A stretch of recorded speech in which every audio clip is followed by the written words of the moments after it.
ó lẹ́tìkẹ́ o Alfa Al-Fulani àti ìyàwó wọn mà ti lọ rejoice pẹ̀lú Alhaji Musiliu Ayinde ọmọ Akínsànyà MC Olúọmọ láti congratulate wọn kú oríire ipò tọ́lọ́run tó tò wọ́n sí ipò national president tọ́lọ́run ní kó já mọ́ wọn lọ́wọ́. This is our national president, Alhaji Musiliu Ayinde Akínsànyà Olúọmọ. Àwọn àfáà náà kan sí náà máa dìde o, wọ́n máa bẹ̀rẹ̀ sí sọ̀rọ̀ àwọn àfáà Olúọmọ o.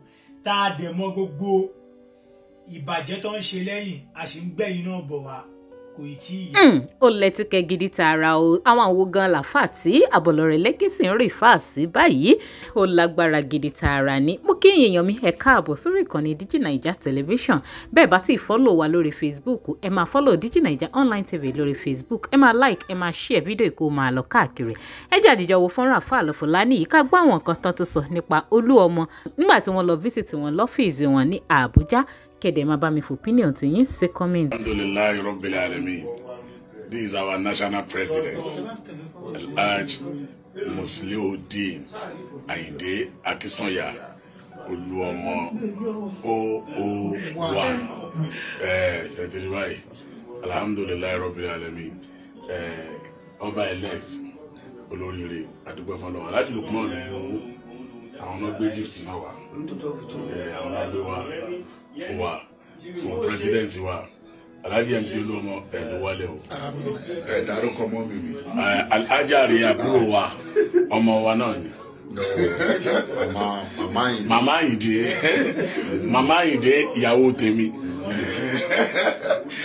Alhaja Muinat Murayo Ayoka Al-Fulani. Alhamdulillah àwa rejoice pẹ̀lú president wa lẹ́ni. Today is on the 24th November 2024. Kọ́lọ́n jọ nínú àánú ẹ̀ àárín president àtọ́lọ́n kọ́lọ́májò dàrú láìláì. Àárín president àtọ́lọ́n kọ́lọ́májò dàrú láìláì. Kò sí nǹkan tí MC gbójúlé tó jọ Ọlọ́run lọ. Ẹni bá dẹ̀ gbójúlé Ọlọ́run kò ní jogún òfo.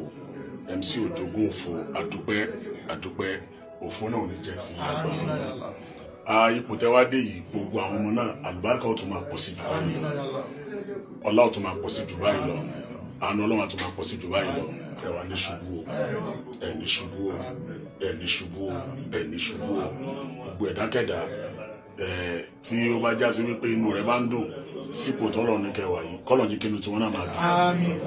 Ẹni tí inú bá wá ń bí ó lọ ṣe sùúrù ni o, bó dẹ̀ ṣe sùúrù wọ́n ló mọ̀. Subhana rabbika rabbil izzati amma yasifun. Assalamu ala al-mursalin walhamdulillahi rabbil alamin. Ó lágbára ó lẹ́tìkẹ́ ó gbẹ̀nu tán ọ̀rọ̀ lẹ́gbọ́n Alfa Al-Fulani tí wọ́n tún sọ kalẹ̀ yìí bẹ́ẹ̀ náà sì gbàdúrà fún Olúọmọ náà pé kọ́lọ́n túbọ̀ kó máa gbé ka.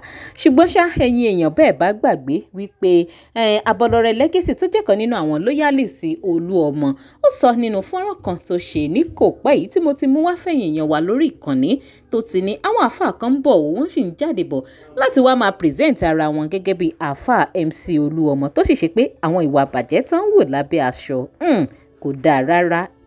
Níjà wa lè sọ wípé Alfa Al-Fulani òun ni Àbọ̀lọ́rẹ̀ Lẹ́gẹ́sì ń bá wí nítorí Alfa Al-Fulani àwọn la rí yìí tí wọ́n ti jáde gẹ́gẹ́ bí àfáà fún MC Olúọmọ. Ẹ wo ẹ̀yin èèyàn ọ̀rọ̀ ilẹ̀ ti kẹ̀ fáfá ní àwọn tí ò sì rí fọ́nrán ọ̀hún tẹ́lẹ̀ ẹ̀jẹ̀ àjọgbọ́n t'Àbọ̀lọ́rẹ̀ Lẹ́gẹ́sì tó sọ nínú fọ́nrán yìí. Ẹ máa wo àmàrà àwọn ọlọ́tẹ̀ náà kan àwọn àfáà náà kan sí náà máa dìde o wọ́n máa bẹ̀rẹ̀ sí sọ̀rọ̀ àwọn àfáà Olúọmọ o. Tá a dẹ̀ mọ́ gbogbo ìbàjẹ́ tó ń ṣe lẹ́yìn a sì ń gbẹ̀yìn náà bọ̀ wá kò ì tí ì yá. Ọ̀rọ̀ rí o ẹ̀yin èèyàn afáwo gan làwa lè tọ́ka sí pé Àbọ̀lọ́rẹ̀ Lẹ́gẹ́sì ń bá wí báyìí ṣé ká Alfa Al-Fulani ni àbí àfáàwò gangan. Ẹ̀yin èèyàn máa bá mi jù dáhùn tí yín sí kọ́mẹ̀ntì. Ẹ má gbàgbé láti máa bá mi follow DigiNaija online tv lórí Facebook lórí YouTube. Ẹ máa bá mi subscribe ẹ máa bá mi like ẹ máa bá mi share fídíò kó máa lọ káàkiri. Ká tún pàdé láyọ̀ àtàláfíà ẹ ṣeun.